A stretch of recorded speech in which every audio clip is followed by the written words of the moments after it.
va retrouver notre égérie du Made in France, Nathalie Schrein-Guirmac. On a présenté ici des toiles catalanes. Là, on est dans une toile catalane particulière. Non, c'est une chronique pour vous, Eric. Tiens, Alors, Eric, viens, pour toi. venez donc. Vous êtes chevalier. J'essaie. Chevalier du fiel, certes, mais chevalier. J'essaie. Donc la Côte de Maille, ça vous connaît. Ah, oui, joli.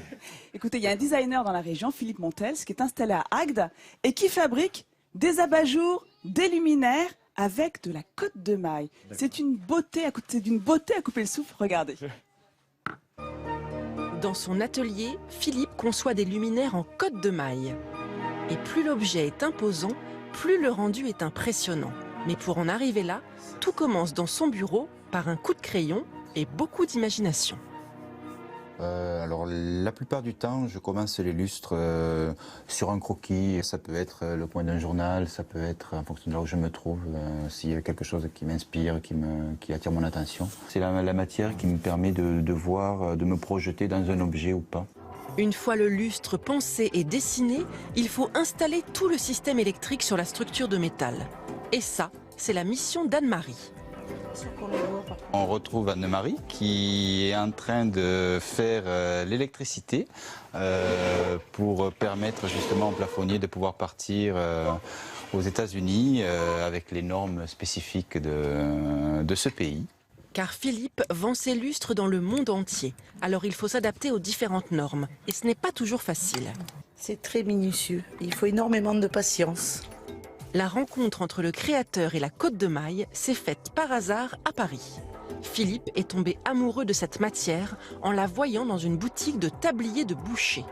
Je m'y suis habitué, on entretient un bon rapport, on dira, ensemble, depuis presque 10 ans maintenant. Mais pour que le lustre soit terminé, il manque une étape.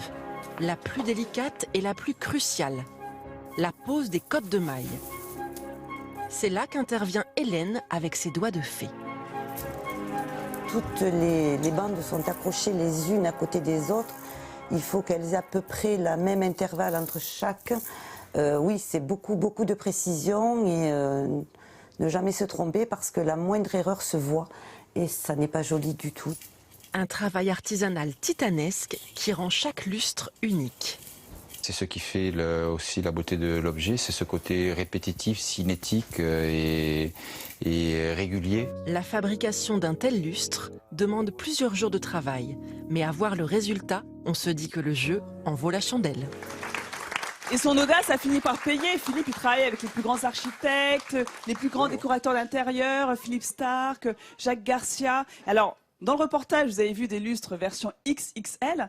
En plateau, ce sont des lustres qui peuvent trouver leur place, enfin plutôt des petits abat-jours, des lampes de cheveux qui peuvent trouver leur place dans votre maison. Alors celui-ci, par exemple, j'adore. Vous voyez, il est agrémenté de petits cristaux, le pied de lampe est en pierre de lave. Et ça, c'est très original, c'est super ça. Il faut l'imaginer toujours en situation. Donc vraiment, il la détourne, il la sublime, cette maille.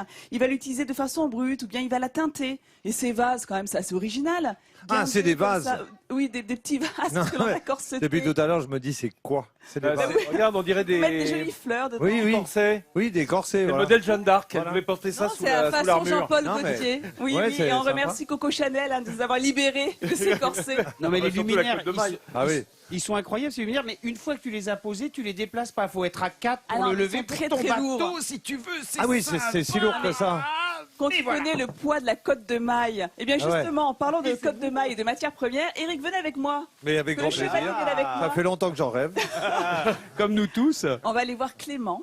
Ah. Bonjour Clément, bienvenue. Alors bonjour Clément, Clément. c'est un passionné d'histoire. Bonjour. Clément, il est guide également. Il fait visiter les villes fortifiées de la région. Ah. Et Clément, il fabrique lui-même sa Côte de Maille. Alors, vous avez alors, ça a un nom ce métier. Vous Comment on travaillez à appelle ça l'EDF, c'est pas possible. Il faut avoir du temps pour faire ça quand même.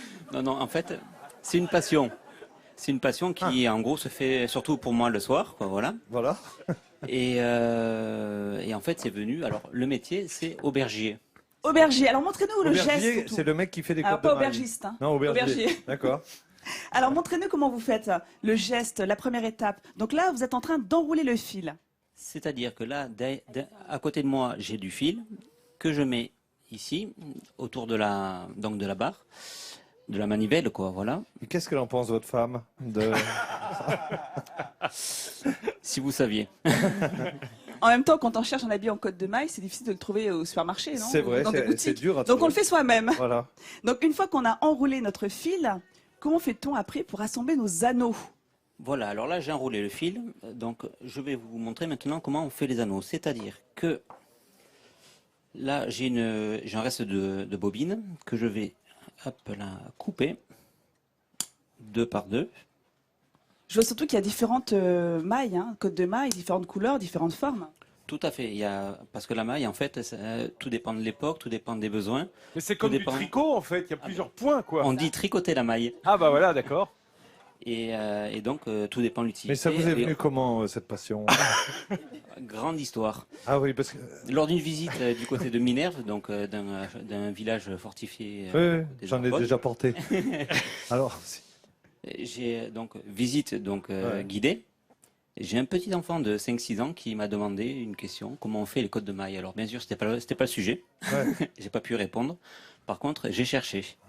Et en parallèle à ça, vu que je fais partie d'une troupe médiévale, Ah, j'étais Ah, bah, troubadour. voilà. Voilà la Parce que raison. faire des visites, ici on connaît, c'est une des régions les plus ensoleillées, avec votre habit, votre armure, c'est quand même compliqué. Ah, vous C'est faites vrai, ça avec c'est ça? vraiment Avec très ça? très compliqué. Et donc du coup, on évite de porter ça en visite. Par contre, ce que je fais, c'est que je prends un sac à dos avec ce matériel là.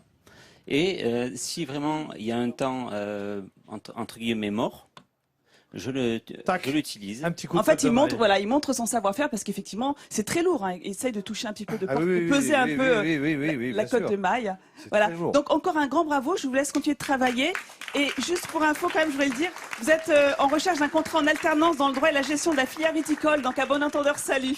Voilà. donc, Je vais passer Nathalie- le message hein, pour que les- Nathalie, peut-être qu'il pourrait aller travailler du côté du Puy du Fou. Je pense qu'il y a du boulot là-haut aussi pour les pour